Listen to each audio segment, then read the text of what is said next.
Hollywood's fifth attempt at making a good Fantastic Four movie is finally here. Although I don't think I would classify the 90s Fantastic Four movie as an attempt at making a good Fantastic Four movie, and you know what, maybe not even the 2015 one. But, anyways, it's safe to say that the Fantastic Four IP has had quite an interesting past in terms of its adaptations. First, we got a flat out ridiculous 90s movie, and then we got two mildly entertaining 2000s movies that were flawed but are not so bad if you turn your brain off. And then we got this piece of shit abomination known as Fant Four Stick, a movie that traumatized audiences. A movie so utterly terrible that even Stan Lee refused to do a cameo. And now, in 2025, we get yet another adaptation for the Fantastic Four. Only this time, it's the MCU Fantastic Four, taking place in the retro-futuristic era of the 1960s. Obviously, I've expressed my fair share of disdain for Disney Marvel and the current state of the MCU, with flops like the dogshit new Captain America movie that doesn't even have Captain America in it, or the dumbass cringeworthy Ironheart series that should have been shelved before it was even pitched. It is no secret that the MCU is a failing brand at this point. So with all of this in mind, it should be no surprise to anyone at all that I had very low expectations going into this movie. And you know what? I actually kind of liked it.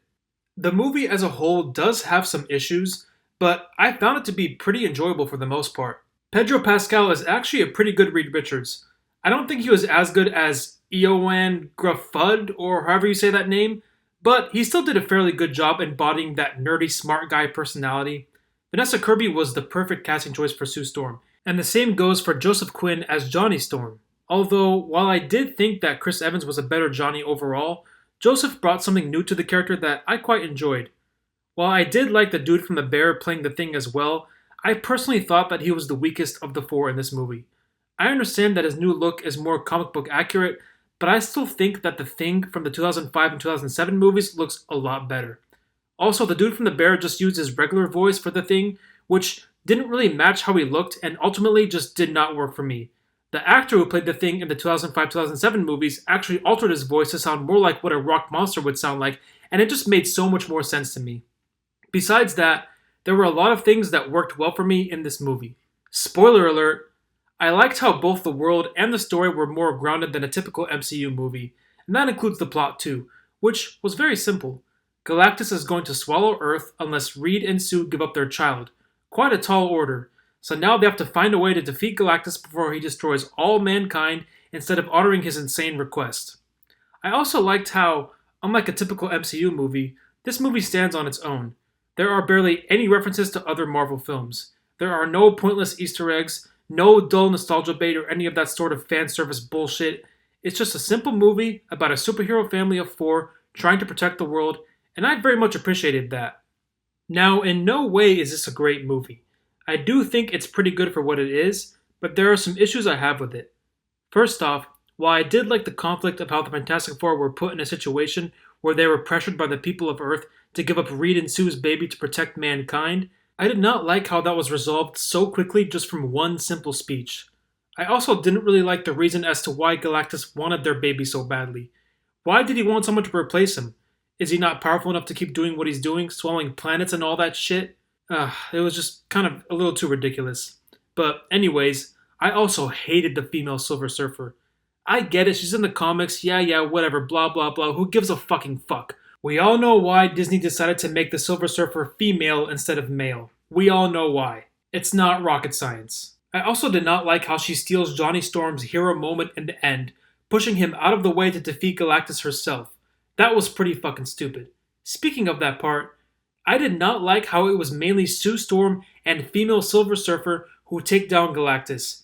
It should have been the entire Fantastic Four collectively taking down Galactus as a team. And I didn't really feel that in the end.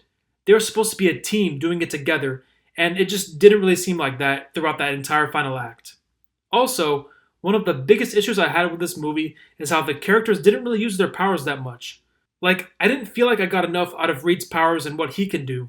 There was this really dumb moment in the final act when Reed was literally in pain because Galactus was trying to pull him apart, stretching him as far as he can. And I thought this part was so stupid because Reed can literally stretch as far as he wants. He would never be in pain being stretched out like that. Also, Johnny and Sue's powers were also underutilized in this movie, but the most underutilized character was, without a doubt, the Thing. He barely did anything in this movie, and he's supposed to be the Hulk of the group. Like, come on, man, what the fuck? One element of the Thing that I appreciated was how Ben Grimm struggles to come to terms with what he looks like, something that was very prevalent in the older movies, even the dumbass Fant Forstick movie. But in this one, that part of his story is never explored.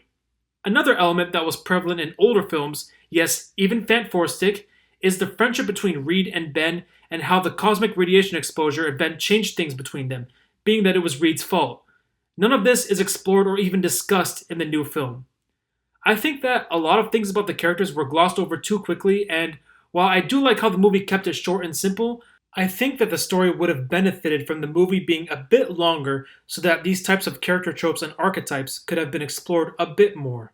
Aside from all of that, this movie was pretty entertaining and engaging for the most part. It had a simple plot and a more grounded world that worked well for the story. It was good, not great, and it could have been better.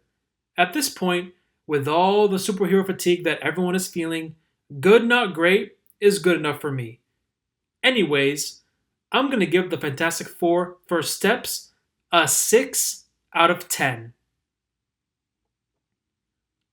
As always, thanks for watching, and please like and subscribe for more movie reviews.